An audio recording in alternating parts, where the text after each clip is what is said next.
কিছুতে কেন যে মন লাগি না, ঝড়ো ঝড়ো মুখর বাদল দিনে, আজি ঝড়ো ঝড়ো মুখর বাদল দিনে।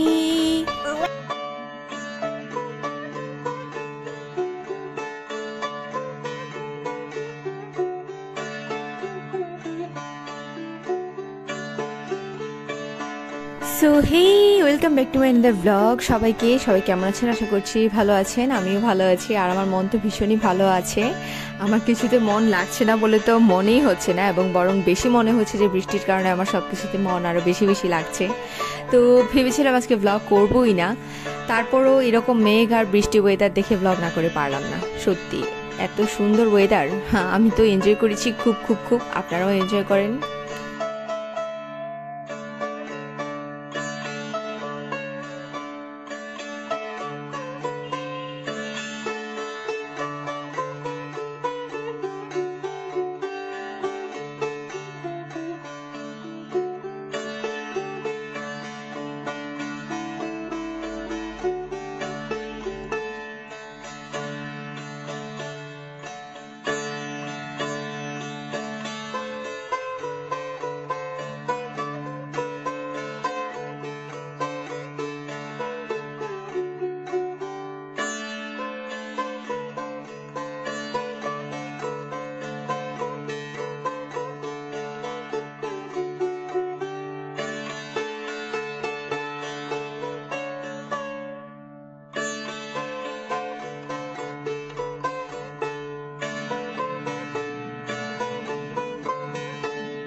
চুলগুলো খুলে দিলাম, আর চুলগুলো খুলে দিয়ে মনে হচ্ছে এলোমেলো বাতাসের সাথে আমিও উড়ে যাই। খুবই ভালো লাগছিল ওয়েদারটা। বৃষ্টি আসার আগের মুহূর্তটা আরও বেশি সুন্দর।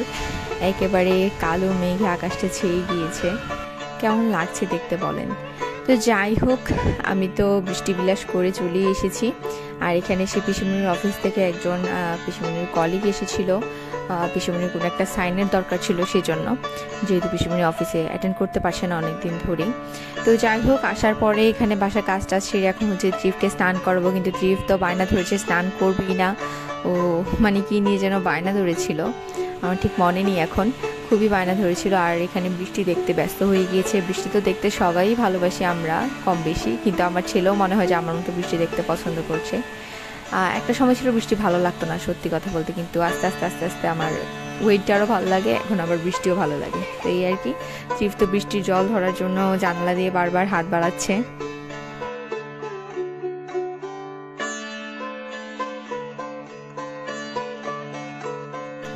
আর অনেক সুন্দর একটা ঝোড়ো বাতাস, ঠান্ডা ঠান্ডা আসছে, জানালা দিয়ে পর্দাগুলো উঠছে। কি সুন্দর একটা ওয়েদার, তাই না? খুবই ভালো লাগছে।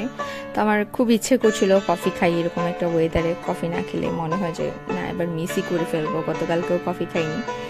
সো যেমন ভাবা তেমন কাজ। যদিও হচ্ছে আজকে টিচারের বাসায়, মানে স্যারের বাসায়ও পড়া ছিল আমাদের, আজকে যাওয়ার কথা। সো বৃষ্টির মধ্যেই গিয়েছি, ভালোই লেগেছে। আর বৃষ্টি দেখে মনে হচ্ছিলো যে আরও বেশি যাই, তাহলে বৃষ্টিটা এনজয় করতে পারবো। আর গতকালকে বৃষ্টিতে সব কিছু ভালো করে ধুয়ে মুছে পরিষ্কার হয়নি বলে মনে হচ্ছিল, পাতাগুলোতে মনে হচ্ছিল যে অনেক ধুলোবালি জমেছিল। তো আজকে বৃষ্টি হওয়াতে একেবারে সুন্দর করে পাতাগুলো ক্লিন হয়ে গিয়েছে এবং সব কিছু দেখতে অনেক সতেজ লাগছে। তো গতকালকে বের হয়েছিলাম কিন্তু সেরকম পরিষ্কার লাগছিল না কোনো কিছু, বাট আজকে হচ্ছে বের হওয়ার পর সব কিছু দেখে মনে হচ্ছে সব কিছু ধুয়ে মুছে কত সুন্দর পরিষ্কার হয়ে গিয়েছে। প্রকৃতি আমাদেরকে একেবারে ধুয়ে মুছে পরিষ্কার করে দিয়েছে এরকম মনে হচ্ছিল, খুবই ভালো লাগছিল দেখতে। আর আসলে বৃষ্টি পড়লে এমনটাই হয়, প্রকৃতি সজীব হয়ে উঠে, সতেজ লাগে। আর এই যে আমার ছেলেকে তো আমি ভাবি যে দেখাবোই না, কিন্তু সে এত বেশি দুষ্টামি করে আর এনজয় করে। আস্তে আস্তে ও হচ্ছে এক্সপ্লেন করতে শিখছে অনেক কিছু, বৃষ্টি পছন্দ হচ্ছে ওর, জানালা দিয়ে কুকুরের সাথে কথা বলে, বিড়ালের সাথে কথা বলে। তো যাই হোক, এখানে রেডি হয়ে বেরিয়ে গিয়েছি আর রিক্সায় উঠে গিয়েছি স্যারের বাসায় যাওয়ার জন্য। তো ভালোই লাগছিল ওয়েদারটা, আর এরকম ঠান্ডা ঠান্ডা ওয়েদার আসলে খুবই পারফেক্ট খিচুড়ি আর কফি খাওয়ার জন্য। তো আজকে আপাতত কফি খেতেই যাব, কফি ডেট করব আজকে নিজের সাথে, নিজেই ডেটটা করে ফেলেছি আর কি। তো যাই হোক, কফি ডেট করব, সাথে একজনকে নিয়ে গিয়েছি। যাই হোক, বলবো না সে কে, তার ফেসও দেখাবো না, যদিও তার সেরকম রেস্ট্রিকশন নেই যে আমাকে দেখানো যাবে না, বাট আমি দেখাচ্ছি না, এটা সিক্রেট থাকুক। তো যাই হোক, এখানে পড়তে চলে যাচ্ছি এখন। আর এই যে বিশাল লম্বা লম্বা ম্যাথ করতে করতে জীবনটা ঝালাফালা করে ফেলছি বৃষ্টির মধ্যেও। তারপরেও যাই হোক, ওয়েদারটা যেহেতু ঠান্ডা ছিল খুব ভালো লাগছিল, ম্যাথ করেও ভালো লাগছিল। তো এই তো, তারপরে এখানে চলে এসেছি কফি খেতে। এটা হচ্ছে রেইনড্রপ, যেহেতু রেইনি সিজন, সো সেই ধরনের পছন্দনীয় একটা রেস্টুরেন্ট হতেই হবে, কফিটা পারফেক্ট হতে হবে, যেখানে কফিটা পারফেক্ট পাওয়া যাবে সেখানেই খাবো। সো রেস্টুরেন্টের নামও রেইনড্রপ, আসলে নাম মিলিয়ে গিয়েছে সেরকমটা না, কিন্তু রেইনড্রপের কফিটা খুব পছন্দ, খুবই পছন্দ আমার খুবই ভালো লাগে, এই কফিটা খুব পারফেক্ট হয়। কারণ আমি হচ্ছে মিষ্টি খেতে একটু কম পছন্দ করি, সো কফি বা চা যেটাই হোক না কেন মিষ্টিটা একটু কম দিলে আমার পছন্দ হয়। তো সেই জন্য ওনারা খুব পারফেক্টলি কফিটা বানাতে পারে এবং খুব সুন্দর একটা স্মেল বের হয়, একদম খাঁটি গরুর দুধ দিয়ে বানায়, সো দুধের একটা স্মেল থাকে, কফিটাও খুব ভালো হয়। সম্ভবত ওনারা গোল্ডেন কফিটা ইউজ করে, তো আমার গোল্ডেন কফিটাই পছন্দ। তো এই আর কি, সব কিছু মিলিয়ে খুবই পছন্দ হয় আমার এখানকার কফিটা। আর এখানে বাইরে বসেছি, যদিও ওনারা বলছিলেন যে ম্যাম ভিতরে বসেন, বাট বাইরেই বসেছি কারণ বাইরের ওয়েদারটা দেখে দেখে কফি খাবো মানে বৃষ্টিটাকে বিলাস করবো, সেখানে ওয়েদার দেখবো না সেরকমটাতে হয় না। তো এখন সন্ধ্যা হয়ে যাচ্ছে এরকম একটা ওয়েদার। তো সেই সময় এসেছি, আমরা কফি অর্ডার করে দিয়ে নিয়েছিলাম, জাস্ট কফিটাই আমরা এনজয় করবো বলে অন্য কোনো কিছু অর্ডার করিনি, কারণ দেখা যায় যে অন্য কিছু খেলে মুখের রুচিটা চেঞ্জ হয়ে যায়, তখন হয়তো বা কফিটা খেতে আর ভালো লাগবে না। তো এই তো আমরা 2টা কফি অর্ডার করে দিয়েছিলাম, অ্যান্ড রিজনেবল প্রাইসও, এই কফিটা খুব রিজনেবল, আপনারা এখানে ট্রাই করতে পারেন এই কফিটা। আমরা মিনি কফি নিয়েছিলাম, মিনিটা ছিল 90 টাকা করে, আর যেটা বড় প্যাকেজ যেটা ওটা মাত্র 120 টাকা। সো খুবই রিজনেবল, আপনারা যেটা ট্রাই করতে পারেন। আর আরেকটা মালাই চা আছে, সেটাও আপনাদের সাথে একদিন শেয়ার করেছিলাম অনেক আগে ব্লগে, সেই মালাই চাটাও খেতে খুব ভালো লাগে, বাট আজকে কফি এনজয় করবো বলে এখানে এসেছি। তো ভীষণ আড্ডা দিয়েছিলাম এবং খুব সুন্দর ঠান্ডা ঝড়ো ঝড়ো বাতাস আসছিল, ঝিরঝির করছিল, আমাদের চুলগুলো উড়ে যাচ্ছিল, তো খেতে ভালোই লাগছিল। আর এই তো, তারপরে আমরা কফি খাচ্ছিলাম আর এনজয় করছিলাম, গল্প গুজব করছিলাম, খুব ভালো লাগলো, সন্ধ্যাটা খুব সুন্দর কাটলো।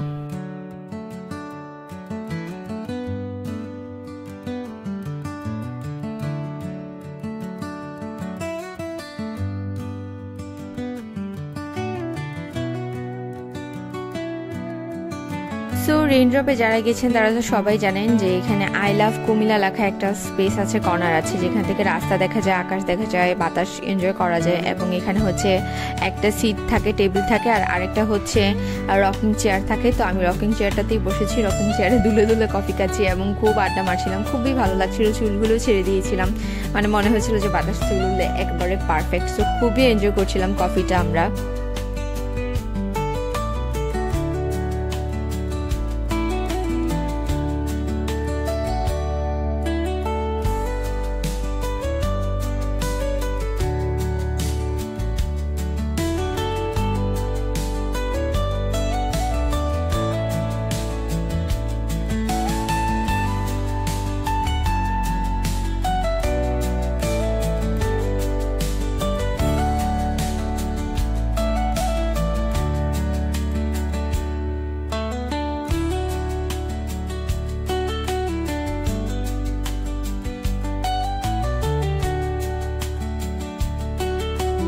এখানে আমি কি এত বলছিলাম আমার এখন কিছুই মনে নেই, এত ছাড়ছিলাম। খুব সম্ভবত আমাদের এক্সাম নিয়ে কথা বলছিলাম, মানে এক্সাম হলটা ইদানিং হচ্ছে, মানে এতদিন তো হচ্ছে সিট সবসময় ভিক্টোরিয়াতেই পড়তো, তো এই বছর হচ্ছে সম্ভবত চেঞ্জ করে দিবে কলেজ। এর আগের বছরও চেঞ্জ করা ছিল, তো ওইটা নিয়ে খুবই মন খারাপ আর কি। কারণ ভিক্টোরিয়াতে ভালো লাগে সবসময়, ওখানকার পরিবেশ টরিবেশ সব কিছু মিলিয়ে টিচাররাও খুব আন্ডারস্ট্যান্ডিং হয়। বাট অন্যান্য কলেজ, সব কলেজ তো আর সেম না, তো আমি নাম উল্লেখ করছি না, ওটাও খুবই পরিচিত একটা কলেজ।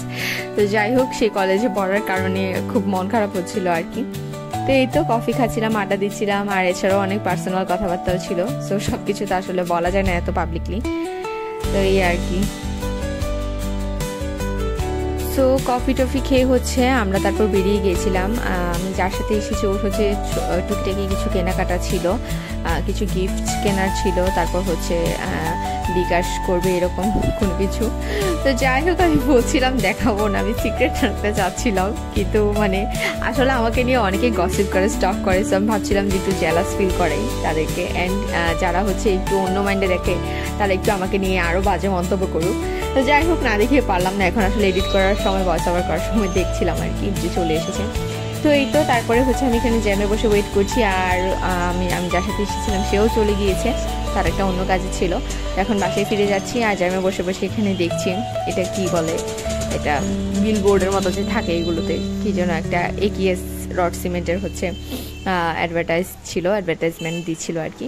তো যাই হোক, তারপর বাসায় ফিরে যাচ্ছিলাম, আর এই রিক্সাটা, খোলা রিক্সাটা নিয়েছি, কারণ অনেকদিন পরে পেয়েছি। খোলা রিক্সাগুলো এখন আর দেখাই যায় না, চড়তেও বেশ ভালো লাগে। তো আজকের ব্লগটা এই পর্যন্তই ছিল। আমার ব্লগ কেমন লেগেছে অবশ্যই আপনারা কমেন্ট করে জানাবেন। যদি ভালো লাগে থাকে তাহলে অবশ্যই সাবস্ক্রাইব করবেন। দেখা হচ্ছে নেক্সট ব্লগে, টিল দেন টাটা।